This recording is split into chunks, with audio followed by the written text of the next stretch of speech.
Drop it. Assalamualaikum warahmatullahi wabarakatuh. Perkenalkan, saya Zunita Ika Lestari. Di sini saya akan menjelaskan materi mengenai jasa hukum avokat.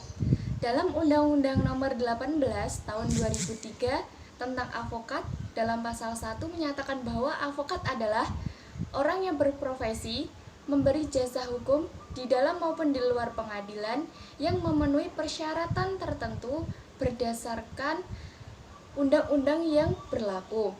Jasa hukum yang dimaksud di sini adalah jasa hukum yang memberikan konsultasi hukum, bantuan hukum, menjalankan kuasa, mewakili klien, mendampingi klien, dan membela klien dalam menangani suatu perkara.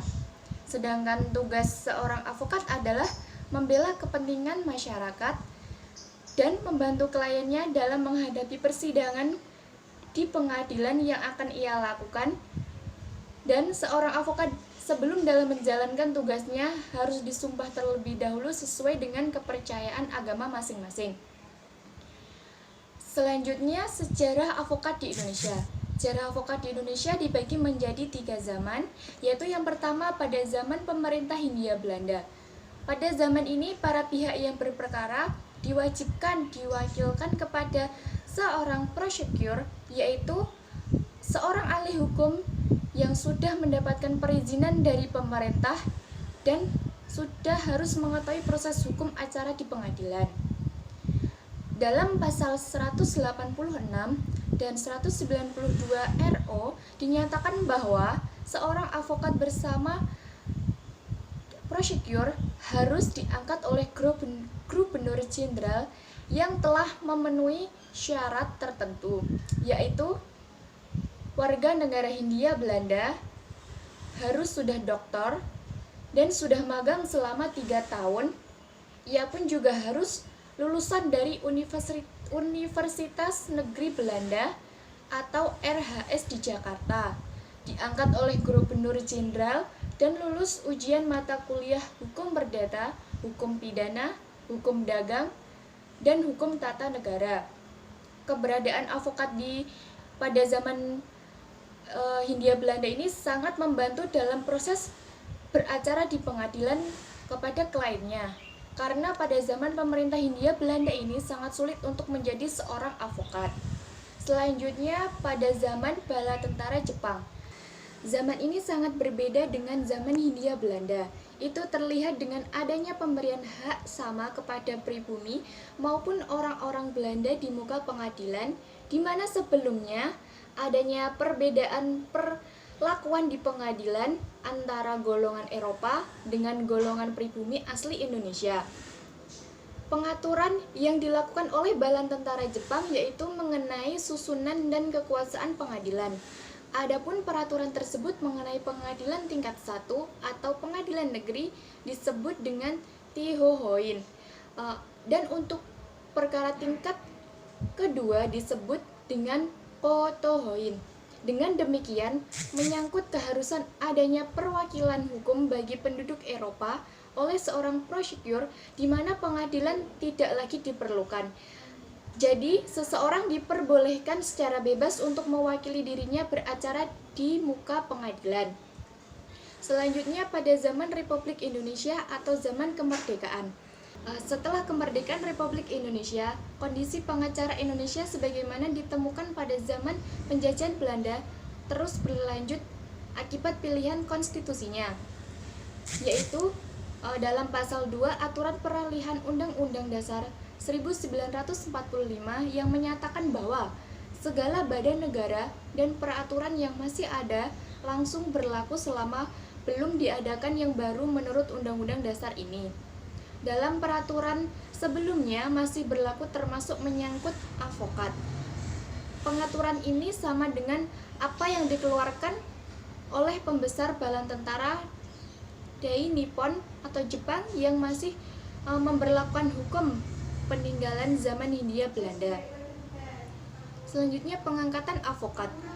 Sebagaimana yang diatur dalam Undang-Undang Nomor 18 Tahun 2003 dalam bab 2 pasal 2 dan 3, dijelaskan bahwa dalam pasal 2 ayat 1 yang dapat diangkat sebagai avokat adalah sarjana yang berlatar belakang pendidikan tinggi hukum dan setelah mengikuti pendidikan khusus profesi avokat yang dilaksanakan oleh organisasi avokat. Ayat 2, pengangkatan avokat dilakukan oleh organisasi avokat. Ayat 3, salinan surat keputusan pengangkatan avokat sebagaimana dimaksud pada ayat 2 disampaikan kepada Mahkamah Agung dan Menteri. Dalam pasal 3 ayat 1, untuk dapat diangkat menjadi avokat harus mengikuti persyaratan sebagai berikut. Yang pertama, warga negara Republik Indonesia. Kedua, bertempat tinggal di Indonesia. 3, tidak berstatus sebagai pegawai negeri atau pejabat negara.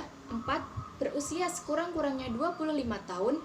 5, berijazah sarjana yang berlatar belakang pendidikan tinggi hukum sebagaimana yang sudah dijelaskan dalam pasal 2 ayat 1. 6, lulus ujian yang diselenggarakan oleh avokat. 7, magang sekurang-kurangnya 2 tahun terus-menerus pada kantor avokat. 8, tidak pernah dipidana karena melakukan tindakan pidana kejahatan yang diancam dengan pidana penjara 5 tahun atau lebih. Dan yang ke-9, berperilaku baik, jujur, bertanggung jawab, adil, dan mempunyai integrasi yang tinggi. Dalam ayat 2 dijelaskan bahwa avokat yang telah diangkat berdasarkan persyaratan sebagaimana dimaksud pada ayat 1 dapat menjalankan praktiknya dengan mengkhususkan diri pada bidang tertentu sesuai dengan persyaratan yang ditentukan oleh peraturan perundang-undangan. Adapun banyak hak dan kewajiban yang disebutkan dalam Undang-Undang Nomor 18 Tahun 2003 pada bab 4 mengenai hak avokat. Hak avokat dijelaskan dalam pasal 14, 15, 16, dan 17. Dalam pasal 14, avokat bebas mengeluarkan pendapat atau pernyataan dalam membela perkara yang menjadi tanggung jawabnya di dalam sidang pengadilan dengan tetap berpegang pada kode etik profesi dan peraturan perundang-undangan. Dalam pasal 15, avokat bebas dalam menjalankan profesinya untuk membela perkara yang menjadi tanggung jawabnya dengan tetap berpegang pada kode etik profesi dan peraturan perundang-undangan. Pasal 16, avokat tidak dapat dituntut baik secara perdata maupun pidana dalam menjalankan tugas profesinya dengan iktikat baik untuk kepentingan pembelaan klien dalam sidang pengadilan. Pasal 17, dalam menjalankan profesinya, avokat berhak memperoleh informasi, data, dan dokumen lainnya baik dari instansi pemerintah maupun pihak lain yang berkaitan dengan kepentingan tersebut yang diperlakukan untuk pembelaan kepentingan kliennya sesuai dengan peraturan perundang-undangan. Yang terakhir mengenai kewajiban avokat yang dijelaskan dalam pasal 18 dan pasal 19. Dalam pasal 18 ayat 1, avokat dalam menjalankan tugas profesinya dilarang membedakan perlakuan terhadap klien berdasarkan jenis kelamin, agama, politik, keturunan, ras, atau latar belakang sosial dan budaya. Ayat 2, avokat tidak dapat dihentikan dengan kliennya dalam membela perkara klien oleh pihak yang berwenang atau masyarakat.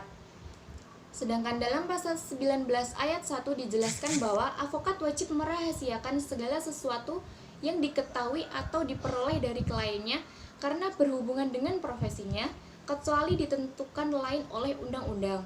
Sedangkan di dalam ayat 2 dijelaskan bahwa avokat berhak atas kerahasiaan hubungannya dengan klien, termasuk perlindungan atas berkas dan dokumennya terhadap penyitaan atau pemeriksaan dan perlindungan terhadap penyadapan atas komunikasi elektronik avokat. Sekian materi yang dapat saya sampaikan. Bila ada salah kata saya mohon maaf. Wassalamualaikum warahmatullahi wabarakatuh.